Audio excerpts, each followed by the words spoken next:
بسم اللہ الرحمن الرحیم۔ السلام علیکم ورحمۃ اللہ وبرکاتہ۔ صلاۃ التسبیح پڑھنے کا طریقہ اور اس کے فضائل۔ صلاۃ التسبیح ایک نفلی نماز ہے۔ نفلی نمازوں میں صلاۃ التسبیح بہت عظیم الشان نماز ہے جس کی بڑی فضیلت اور بڑا ثواب ہے۔ اس نماز کی احادیث میں بڑی فضیلتیں منقول ہیں۔ اس سے بڑھ کر اس کی فضیلت اور اہمیت کیا ہوگی کہ خود حضور اکرم صلی اللہ علیہ وسلم نے اپنے چچا حضرت عباس رضی اللہ تعالی عنہ کو اس نماز کی ترغیب فرمائی۔ آپ صلی اللہ علیہ وسلم نے فرمایا، اے چچا، میں آپ کو ایسا عمل نہ بتاؤں جس کے کرنے سے اللہ تعالی پڑھنے والے کے اگلے پچھلے، نئے پرانے، غلطی سے اور جان بوجھ کر کیے ہوئے، چھوٹے بڑے اور ظاہری اور پوشیدہ سب گناہ بخش دے گا۔ اور آپ صلی اللہ علیہ وسلم نے انہیں فرمایا کہ اگر ہر روز ایک بار پڑھ سکے تو ہر روز پڑھ لے، اور اگر ہر روز نہیں پڑھ سکے تو ہر جمعہ میں ایک مرتبہ پڑھ لے، اور اگر ہر جمعہ میں بھی نہ پڑھ سکے تو ہر مہینے میں ایک بار پڑھ لے، اور اگر یہ بھی نہ کر سکے تو ہر سال میں ایک مرتبہ پڑھ لے، اور اگر یہ بھی نہ کر سکے تو تمام عمر میں ایک دفعہ پڑھ لے۔ آپ صلی اللہ علیہ وسلم نے فرمایا، اگر روزانہ، ہفتہ، مہینہ یا کم از کم سال میں بھی اگر نہیں پڑھ سکتے تو اپنی پوری زندگی میں ہی کم از کم ایک مرتبہ پڑھ لو۔ اس سے اس نماز کی اہمیت کا اندازہ لگایا جا سکتا ہے۔ یہ وہ نماز ہے جس کے بارے میں آپ صلی اللہ علیہ وسلم نے ارشاد فرمایا کہ اگر تم ساری دنیا کے لوگوں سے بھی زیادہ گناہ گار ہوگے تو تمہارے گناہ معاف کر دیے جائیں گے۔ یہ وہ نماز ہے جسے آپ صلی اللہ علیہ وسلم نے اپنے چچا حضرت عباس رضی اللہ تعالی عنہ کو بتاتے ہوئے اس نماز کو تحفہ، بخشش اور خوشخبری قرار دیا۔ یہ وہ نماز ہے جس کے پڑھنے کی برکت سے 10 قسم کے گناہ معاف ہوتے ہیں۔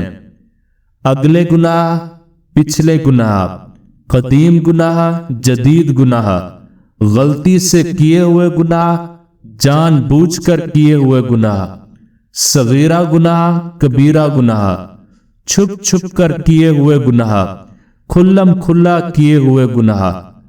اس نماز کے بارے میں حضرت عبدالعزیز بن ابی رواد رحمت اللہ تعالی فرماتے ہیں، جس کا جنت میں جانے کا ارادہ ہو اس کے لیے ضروری ہے کہ صلاۃ التسبیح کو مضبوطی سے پکڑے۔ حضرت ابو عثمان حیری رحمت اللہ علیہ فرماتے ہیں کہ میں نے مصیبتوں اور غموں کے ازالے کے لیے صلاۃ التسبیح جیسی کوئی چیز نہیں دیکھی۔ یہ وہ نماز ہے جس کے بارے میں علامہ تقی الدین رحمت اللہ تعالی فرماتے ہیں کہ جو شخص اس نماز کی فضیلت و اہمیت کو سن کر بھی غفلت اختیار کرے وہ دین کے بارے میں سستی کرنے والا ہے، صلحاء کے کاموں سے دور ہے، اس کو پکا آدمی نہیں سمجھنا چاہیے۔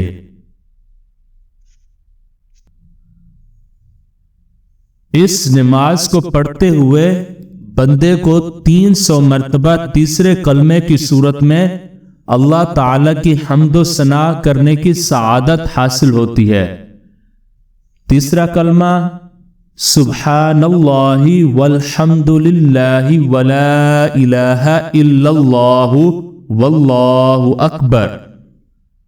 تیسرے کلمے کی بہت فضیلت ہے۔ ایک مرتبہ تیسرا کلمہ پڑھنے پر جنت میں ایک درخت لگ جاتا ہے۔ تیسرا کلمہ اللہ تعالی کے نزدیک سب سے محبوب کلمہ ہے۔ جنت چٹیل میدان ہے، اور تیسرا کلمہ جنت کے پودے ہیں۔ تیسرے کلمے کے ہر ایک کلمے کا ثواب احد پہاڑ سے زیادہ ہے۔ تیسرے کلمے کا ہر کلمہ اعمال نامے میں ملنے کے اعتبار سے سب سے زیادہ وزنی ہے۔ اس نماز کی چاروں رکعتوں میں کوئی صورت معین نہیں ہے، کوئی بھی صورتیں پڑھ سکتے ہیں۔ اگر دوران نماز تسبیح کے کلمات بھول کر کسی جگہ 10 سے کم پڑھے جائیں یا بالکل نہ پڑھے جائیں تو اس کو دوسری جگہ یعنی تسبیح پڑھنے کے آنے والے موقع میں پڑھ لے تاکہ تعداد پوری ہو جائے، لیکن رکوع میں بھولے ہوئے کلمات تسبیح قوما میں نہ پڑھے بلکہ دوسرے سجدے میں پڑھے۔ مکروہ وقت کے علاوہ یہ نماز ہر وقت پڑھی جا سکتی ہے۔ صلاۃ التسبیح کی 4 رکعتیں ہیں جن کو ایک سلام سے پڑھا جاتا ہے، اگرچہ 2 سلام سے بھی جائز ہے۔ انسان اس کے ذریعے کم سے کم وقت کے اندر، جو تقریباً آدھا گھنٹہ لگتا ہے، زیادہ سے زیادہ نفع کما سکتا ہے۔ اس لیے سال بھر وقتاً فوقتاً اس کے پڑھنے کی کوشش کرنی چاہیے، اور مبارک راتوں میں اس کو اور بھی زیادہ اہتمام سے پڑھنا چاہیے۔ اور یہ کوئی مشکل نہیں، بس دل میں نیکی کے حصول کا شوق ہونا چاہیے، خود ہی مشقت برداشت کرنا آسان ہو جاتا ہے۔ اللہ تعالی ہمیں عمل کی توفیق عطا فرمائے۔ صلاۃ التسبیح کے پڑھنے کا طریقہ ترمذی شریف میں اس طرح سے مذکور ہے۔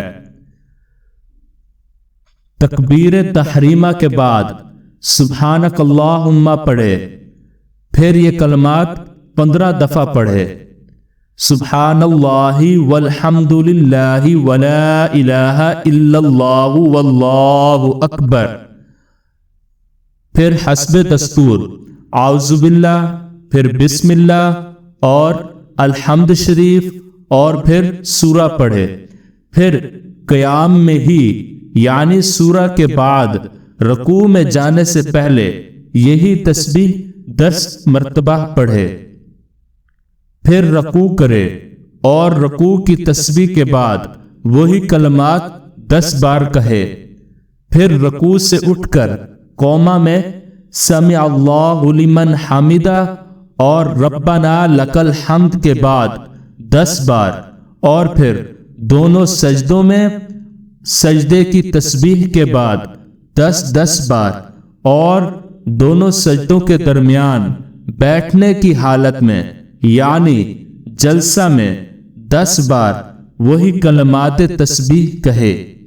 اس طرح ہر رکعت میں 75 مرتبہ اور 4 رکعتوں میں 300 مرتبہ یہ کلمات تسبیح ہو جائیں گے۔